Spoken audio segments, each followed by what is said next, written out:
সিডনির Bondi beach, রোদেলা বিকেল, উৎসবের আনন্দ, আর ঠিক সেখানে নেমে আসে মৃত্যুর ছায়া। ইহুদি ধর্মীয় উৎসব হানুক্কা উদযাপনের সময় ভয়াবহ বন্দুক হামলায় অস্ট্রেলিয়ায় নিহত হয়েছেন অন্তত 16 জন। নিহতদের মধ্যে রয়েছে 10 বছর বয়সী এক শিশু, একজন রাবাই এবং হামলাকারীদের একজন। অ্যাসোসিয়েট প্রেস জানায় হামলাকারী ছিল বাবা ও ছেলে। 50 বছর বয়সী বাবা ঘটনাস্থলে নিহত হন, আর তার 24 বছর বয়সী ছেলে গুরুতর আহত অবস্থায় হাসপাতালে চিকিৎসাধীন।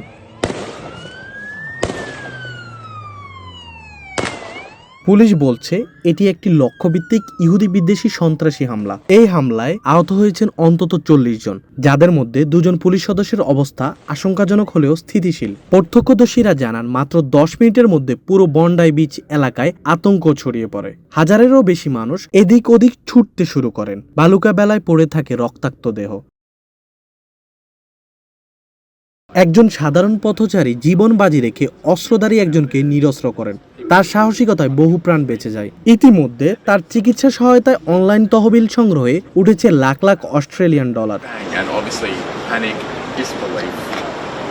অস্ট্রেলিয়ার প্রধানমন্ত্রী অ্যান্থনি অ্যালবানিজ বলেন, এই হামলায় আমাদের জাতির জন্য এক অন্ধকার অধ্যায়। এটি নিখাত ইহুদি বিদ্বেষ ও সন্ত্রাসবাদ।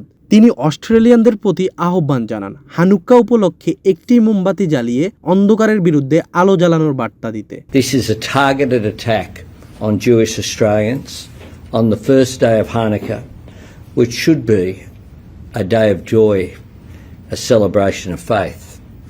An act of evil anti-Semitism, terrorism that has struck the heart of our nation.